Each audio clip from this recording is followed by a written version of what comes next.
Jaarlijks worden in Limburg zo'n 750 mensen getroffen door een plotse hartstilstand. Dat is meer dan in de rest van Nederland. In Mijn Limburgs Hart gaan Limburgse cardiologen op bezoek bij hun patiënten. Hoe gaat het nu? Heeft de hartstilstand hun leven veranderd? En hoe is het als je ineens hartpatiënt bent?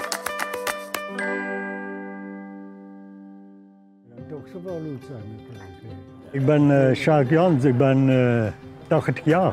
Ik heb 8 jaar geleden een acute hartstilstand gehad. En toen heb ik gelijk, toen vroegen ze waar ik een cardioloog ik wou, heb ik direct gezegd, Roger van den Borg, die hebben ook 5 jaar met mij gefietst. Dus die kon mijn lichaam. Klaar voor vertrek? Ja, dat moeten we dan wel. Ja, dat denk ik, ja. Ik ben Roger van den Borg, cardioloog in het Laurentius ziekenhuis in Roermond. Nou, Sjaak is 8 jaar geleden bij mij in de praktijk gekomen nadat hij een hartstilstand heeft gehad.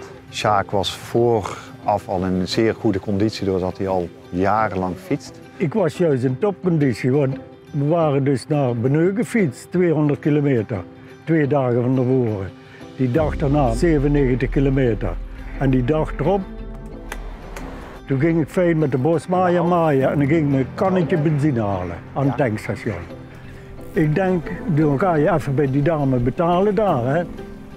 Ik zie me zo verdwijnen in de grond en op 9 meter bleef ik zweven.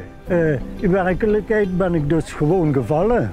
Toen kwam Chantal van de Rijkspolitie in Eck en toen heeft hij me helemaal mond op mond adem gedaan. En toen zei zo heb ik het geluk gehad dat hij me gered heeft. Maar wanneer zit je weer voor deze op de renfiets gekropen toen? Ik dacht een week later. Een week later. En wie was dat toen? Ja, dat ging weer goed. Ja, dan kom ik Jo van Pol tegen. Dat komt er ook wel een bekende renner. Hè? Ja. Toen zei hij, ik wil die op komen zoeken. Ik dacht dat hij nog krank was. Voor de buitenstaander is het dan eigenlijk onbegrijpelijk dat iemand met een goede conditie zomaar plotseling kan omvallen. Maar er zijn een aantal risicofactoren waardoor we eerder een hartstilstand krijgen. Of in ieder geval een hartinfarct bij Sjaak. Dat is roken, suikerziekte, hoge bloeddruk, te hoog cholesterol en familie.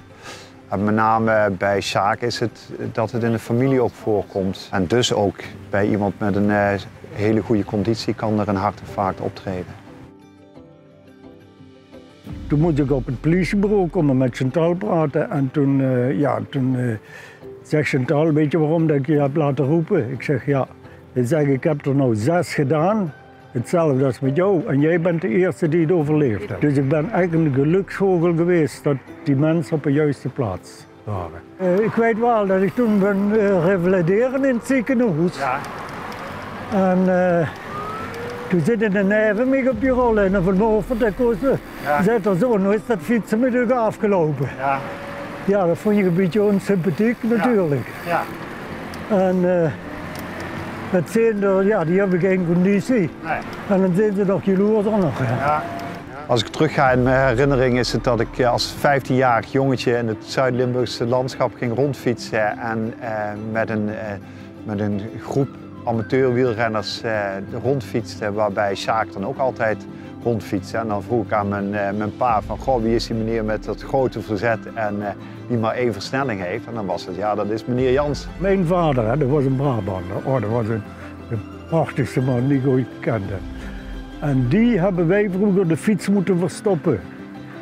Dat hij niet meer fietste, weet je wel. Toen was hij ook al ver in de 80. En die fietste nog altijd overal naartoe. En toen had hij weer een andere damesfiets gevonden.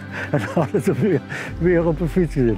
Sjaak die kan denk ik nog komende jaren goed vooruit op zijn fiets. En dat zolang hij zichzelf goed blijft verzorgen en thuis wordt hij ook goed verzorgd. Dus ik denk dat dat geen probleem is. Ja, tot de een denk ik. Er komt geen einde aan. En dat is mooi van die sport, hè. Met uw financiële steun en Hart- en Vaatonderzoekfonds Limburg steunt u de generaties van nu en morgen. U steunt ons toch ook? Geef vanuit uw Limburgs hart.